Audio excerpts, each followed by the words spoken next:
Hello viewers, public page ইউডিতে আপনাদের স্বাগতম।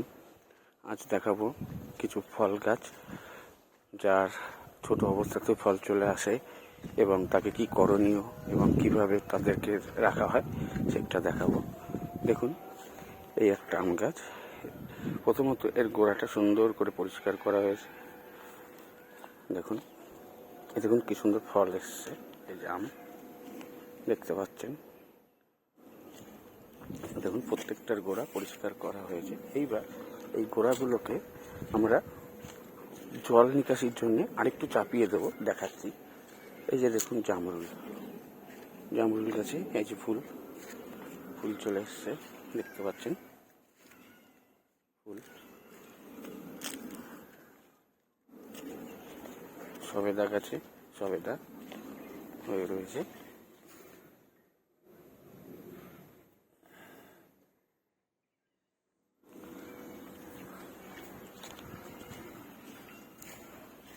লেবু গাছ,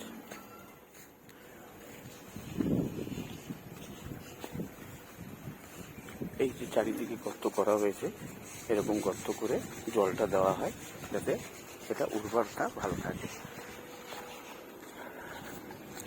দেখুন পেয়ারা গাছে চারিদিকে ফল দু কয়েকদিনের মধ্যেই ধরে যাবে, দেখতেই পাচ্ছেন। চারিদিকে কত ফল চলে এসছে এইটুকুনি গাছে, সামান্য এইটুকু গাছে। তো এইবার ভিউয়ার্স একটা কথা বলি, লিচু গাছে আমরা যেমন ফলের কুড়িটা কেটে ফেলেছি।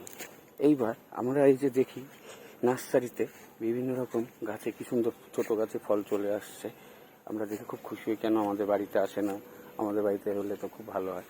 কিন্তু আমি বলবো এতে আমাদের আনন্দিত হওয়ার কিচ্ছু নেই, কারণ এই ফল এই বছর যদি আমরা রাখি তাহলে সামনের বছর ভালো ফল দেবে না। আর যদি আমরা এই বছর এই ফলটা ফেলে একে যত্ন নিই, গাছটাকে ঠিকঠাকভাবে যদি যত্ন নিই, একটু সার টার দিয়ে গাছের গোড়ায় যদি একটু জল একটু ঠিকভাবে সার দেওয়া হয়, তা দেখবেন এই গাছ আপনাকে এর কয়েক গুণ বেশি ফল দিয়ে দেবে।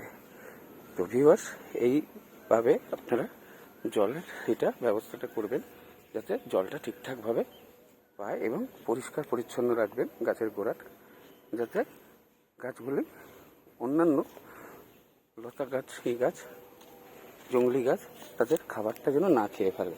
এবং গাছ সবসময় পরিষ্কার জল দিয়ে, ঠান্ডা জল দিয়ে বিকালের দিকে একটু ধুইয়ে দেওয়ার চেষ্টা করবেন, যাতে গাছটা সতেজ এবং সুন্দর থাকে। নমস্কার।